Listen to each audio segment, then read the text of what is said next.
to the third video in my mini-series about how to make Google Slides interactive. In my first video, I showed you how to take a simple worksheet or template that you had and turn it into a digital worksheet. In my second video, I showed you how to turn any sort of cut and paste activity into a drag and drop activity. In today's video, I'm going to show you how to take any labeling worksheet that you have and turn it into a digital labeling activity within Google Slides. So let's get started.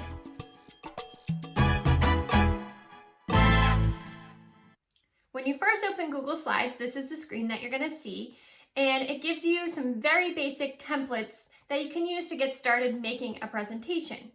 But we don't want to make this a presentation, so right now we're going to X out of the themes. Themes are more meant for presentations, so I'll just click that X.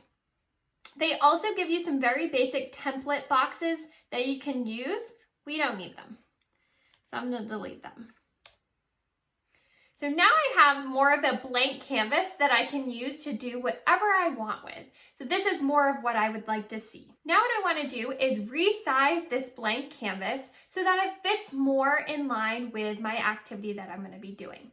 So I like to use 8.5 by 11 slides just because of the chance of maybe printing this out, especially in years where we don't need to be hybrid and teaching remotely. So I always like to make everything fit the size of a sheet of paper. So to do that, I'm going to go to File, and I'm going to go to Page Setup. And right now it's on widescreen, which fits most presentation formats, but let's change this to Custom, where we can change the size to whatever we would like.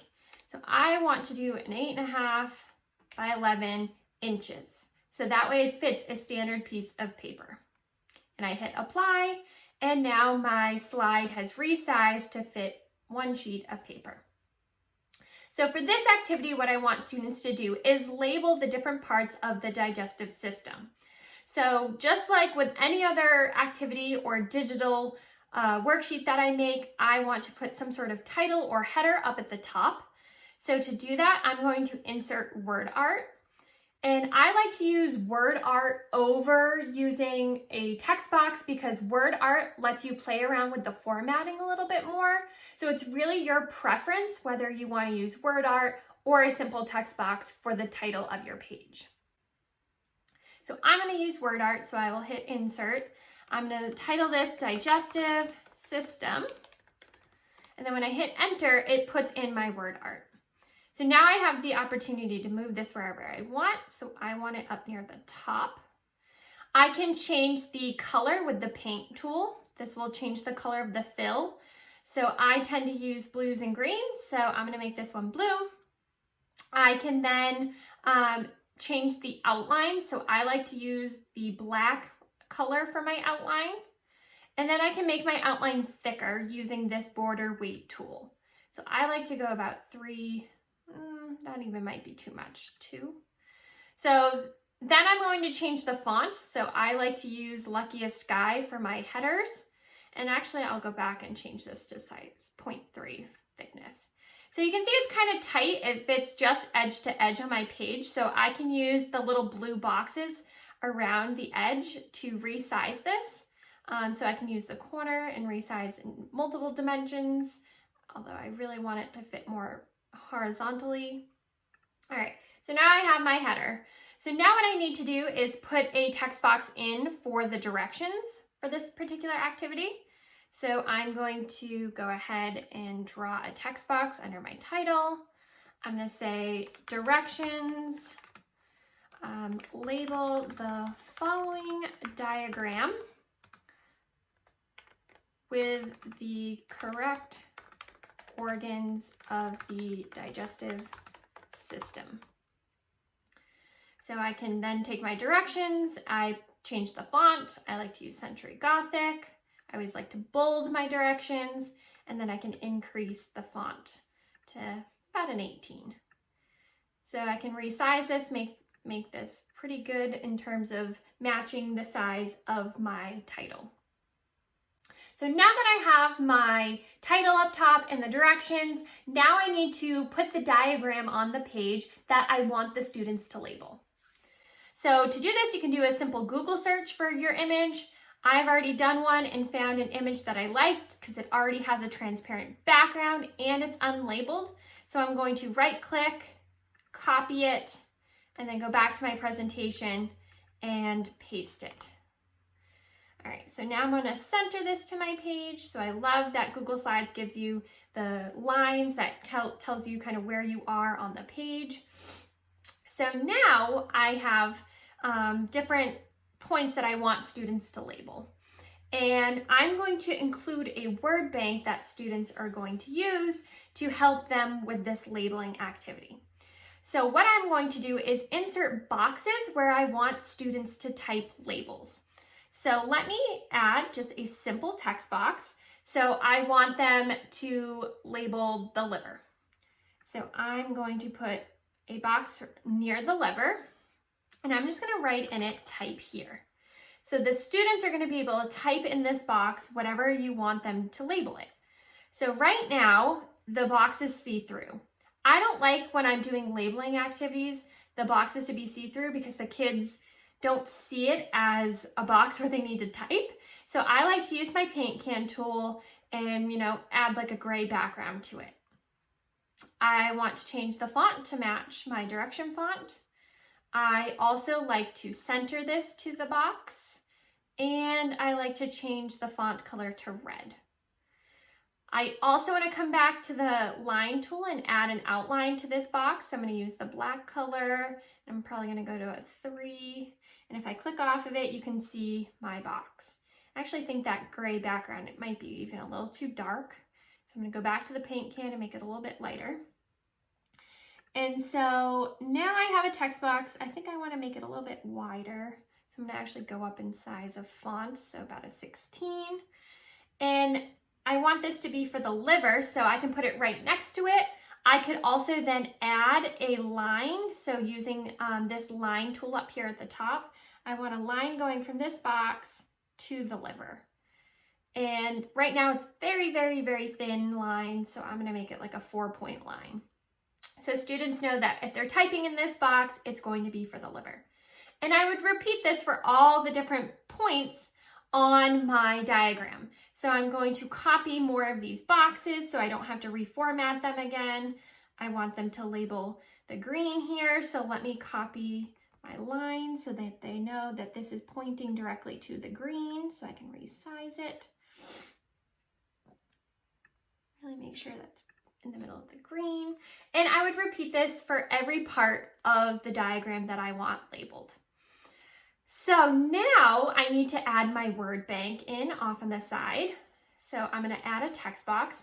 And most people don't realize that the sides, that gray box around your white slide, this is all usable space. So I'm going to type my word bank in over here off to the side so it's not in the way of my document.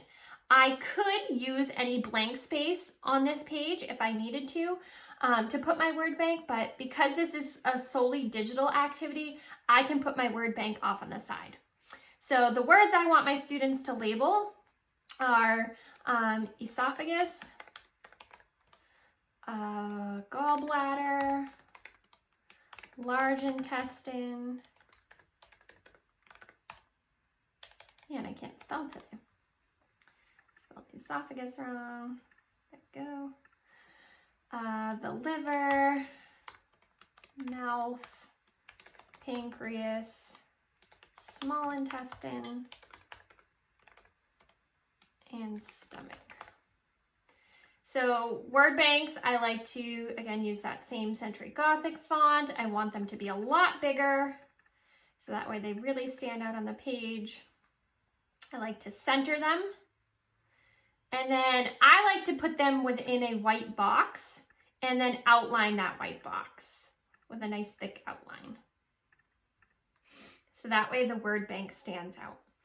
I also want to put a header over my word bank so that way the students know that this is a word bank. So I want to use the same format that I used for the title, so I can just copy and paste it and then double click in my word art and type word bank. So now the same formatting is there. And I can resize this to fit a little bit better with my box. I can then center my word word bank box underneath that title. So again, you could put this directly on the page if this was something you were going to print out, but I want to maximize the space on this page so that way when I add the rest of my boxes where students are going to type, it doesn't get in the way.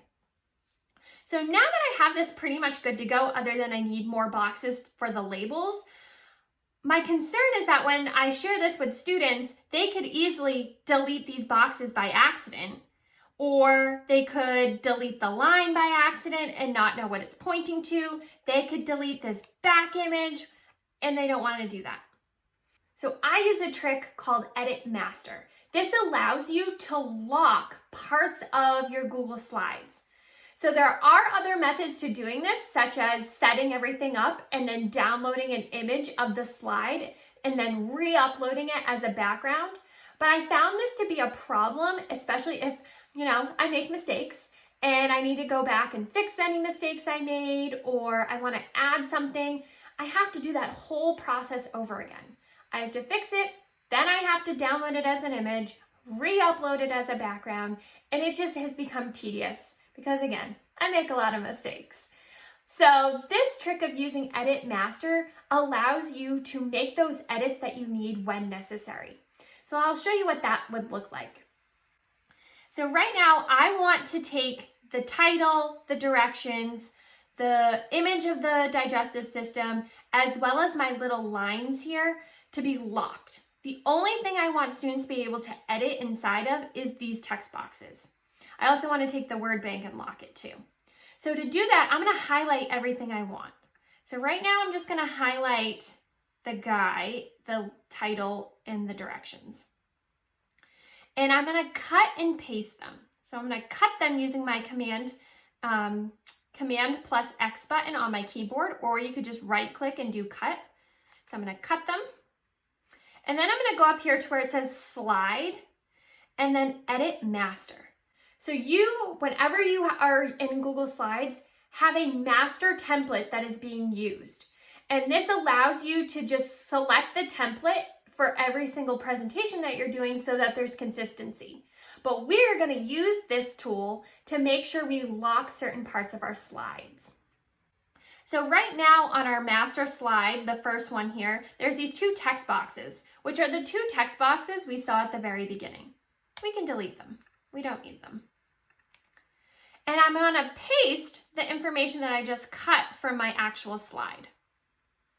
And when you paste them, they paste directly on the slide where they were previously, which is really nice.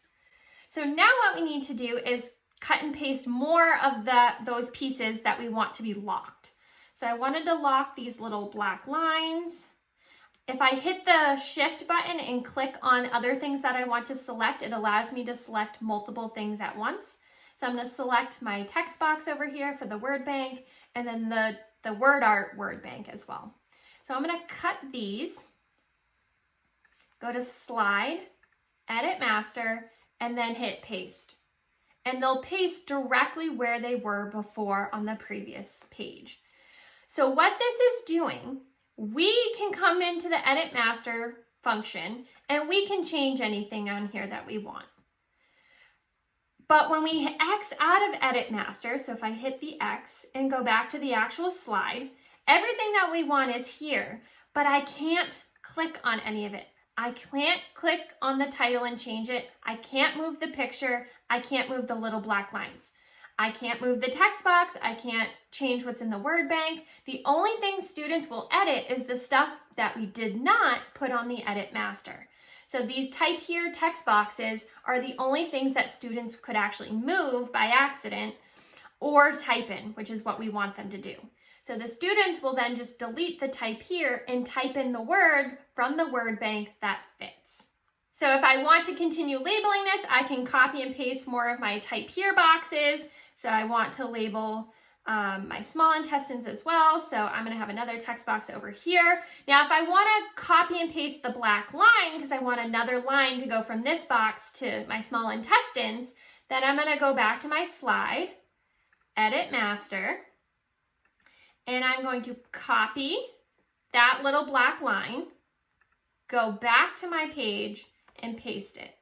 Now I pasted it over the exact same one that we had before, but now let me draw this in where I would like it to point to.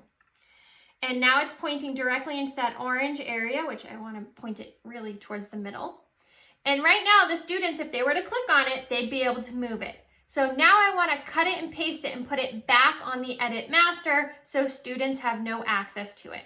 So I'm going to cut it, go to Slide, Edit Master, and then hit Paste, and it will put it in the exact same spot.